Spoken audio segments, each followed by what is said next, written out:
अष्टवक्रेश्वर नाम एक ऐसा नाम है कि जिस कभी अगर आपको मौका लगे आप श्रीनगर साइड जाएं तो श्रीनगर गढ़वाल के अंतर्गत कोहला गांव आता है और उस कोहला गांव से 10 किलोमीटर दूर ऊपर 8 किलोमीटर दूर तक तो गाड़ी जाती है और 8 किलोमीटर के बाद में 2 किलोमीटर बचता है तो वहां गाड़ी नहीं जाती, पैदल चलना पड़ता।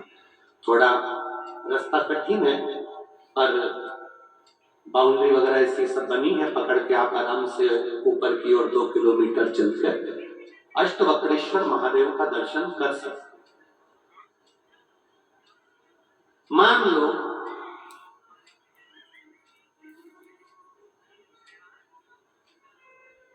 अगर 8 स्थान शरीर के अष्टवक्रेश्वर महादेव का वर्णन करते समय इस बात का स्मरण रहे, 8 स्थान शरीर के ऐसे हैं जहां का तकलीफ स्वयं अष्टवक्रेश्वर महादेव का एक लोटा जल अपने नजदीक के शिवालय में चढ़ाकर भी अगर पी लोगे तो वह 8 जगह की तकलीफ अष्टवक्रेश्वर महादेव समाप्त करते जाते हैं।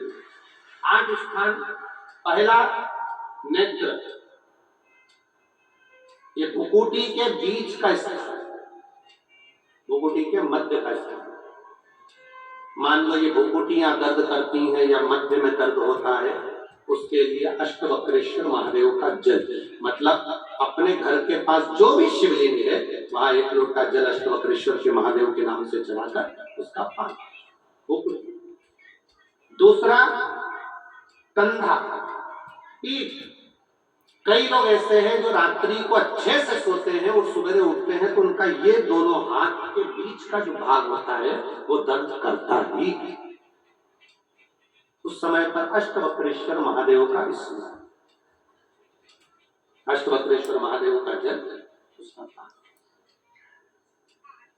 तीसरा, रीढ़ की हड्डी का डॉक्टर बोल दिया कि ये गुरिया खसक गया है, 1 नंबर 2 नंबर 3 नंबर का यदि कोई क्रम खसक गया है तो उस स्थान के लिए भी अष्टवक्रेश्वर। आप ऑपरेशन बाद में कराना, डॉक्टर बोल दिया है आप ऑपरेशन कराओ, मना नहीं है, पर एक बार अष्टवक्रेश्वर महादेव के नाम से दुर्वा बेलपत्र चढ़ाकर, जल चढ़ाकर, सुबह में दुर्वा का सेवन, प्रदोष काल में बेलपत्र का सेवन और रात्रि को सोने से पहले जो जल अष्टवक्रेश्वर का चढ़ाया हुआ उसका पान करिए। आपकी रीढ़ की हड्डी का कैसा भी क्रम होगा वो ठीक होना प्रारंभ हो जाएगा। अष्टवक्रेश्वर,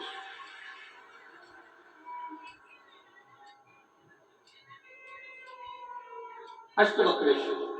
चौथा स्थान बताया, अगर चेस्ट में कोई तकलीफ आती है, चेस्ट में गांठ हो जाए या चेस्ट में कोई प्रॉब्लम खड़ी हो जाए तो उसके लिए भी अष्टवक्रेश्वर महादेव का स्मरण किया जाता है।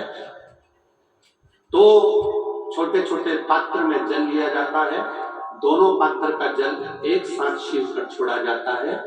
चेस्ट के लिए दोनों पात्र का जल छोड़ा जाता है, वो जल का पान नंदी के पास बैठकर किया जाता है अष्टवक्रेश्वर नाम से।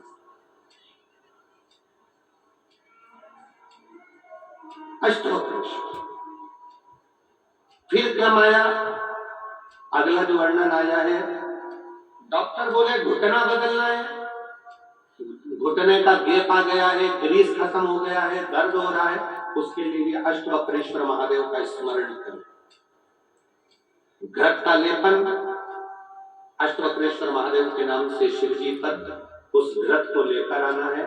उसी घृत को रात्रि को सोने से पहले थोड़ा सा मुख में चाट कर अष्टवक्रेश्वर महादेव के नाम से फिर अष्टवक्रेश्वर।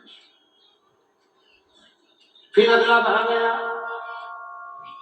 अष्टवक्रेश्वर के अंतर्गत, यदि इस गले से जुड़ा हुआ कोई रोग उत्पन्न होता है तो भी अष्टवक्रेश्वर का ही स्मरण किया, जल का पान अष्टवक्रेश्वर।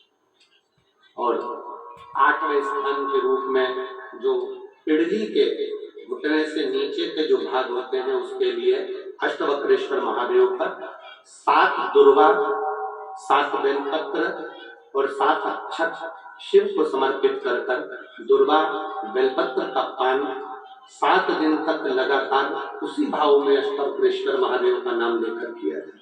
अष्टवक्रेश्वर, कभी अगर मौका लगे, शिव की करुणा हो जाए, शंकर की दया हो जाए, आप लोग कभी बद्री विशाल जाएं दर्शन करने के लिए, ऋषिकेश हरिद्वार तक जाएं, तो श्रीनगर गढ़वाल से सुंदर कोहला गांव से 10 किलोमीटर की दूरी पर 8 किलोमीटर दूर तक गाड़ी जाती है। 2 किलोमीटर दूर तक पैदल चलकर आप जहां पर बैठकर स्वयं अष्टावक्र जी ने भगवान शंकर के शिवलिंग की स्थापना कर आराधना करी, ऐसे पवित्र स्थान का दर्शन कर अपने जीवन को धन्य बना सकते। बोल अष्टावक्रेश्वर महादेव की। 3 महादेव के नाम का स्मरण अच्छे से रखिएगा। पहला, कुंद का इष्ट, बड़े से बड़ा रोग हो जाए, दवाइयां डॉक्टर जो दे उसको खाओ, और साथ में कुंदकेश्वर महादेव का नाम लीजिए, जांच भी कराइए, दवाई। दूसरे नंबर का शंभेश्वर महादेव। शंभेश्वर महादेव भगवान नरसिंह को जब क्रोध आया था, भगवान विष्णु ने नरसिंह अवतार लिया था, और नरसिंह भगवान को जब क्रोध आया था, शिव जी ने सरम्भ पक्षी का रूप धरकर नरसिंह भगवान को अपने पंजे में उठाकर अलकनंदा नदी में ले जाकर डाला था। इसलिए आज भी जब हम बद्रीनाथ जाते हैं, राइट में पुल पे से जाते समय जो ताप्ती कुंड है जिसमें से पानी गर्म निकलता है, उसके ठीक नीचे एक शिला का दर्शन करते हैं। वो शिला नरसिंह शिला कहलाती है और शंभेश्वर महादेव का स्मरण किया जाता है। शंभेश्वर क्रोध की संयमता रखता, चिड़चिड़ेपन को समाप्त करता है शंभेश्वर महादेव। और तीसरे नंबर पर है, जम के बोलो, अष्टवक्रेश्वर।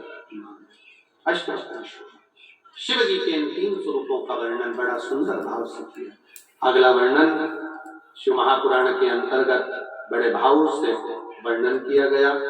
बाबा तुमरुका जी भगवान शिव की पवित्रमय आनंदमय 12 ज्योतिर्लिंग का स्मरण करा रहे हैं। प्रथम ज्योतिर्लिंग के रूप में श्री सोमनाथ जी का वर्णन किया गया है। द्वितीय ज्योतिर्लिंग के रूप में श्री मल्लिकार्जुन का वर्णन किया गया है।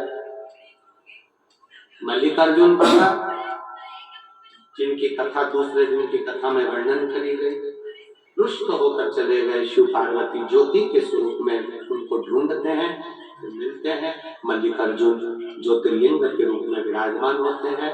अगला वर्णन आता है भगवान शंकर के सुंदर महाकाल का।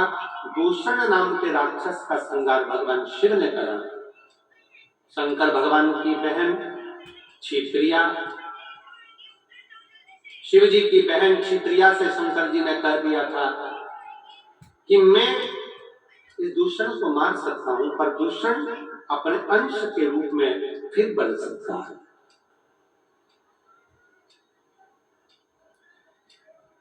दूषण नाम के राक्षस का संहार करने के लिए भगवान कालाधिपति स्वयं प्रकट होते हैं।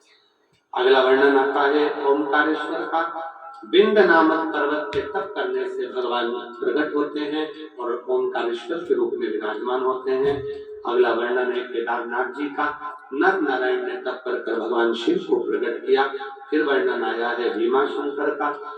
कुंभकर्ण के बेटे भीम का संहार शिव जी ने करा भीमाशंकर के रूप में। अगला वर्णन है काशी विश्वनाथ जी का।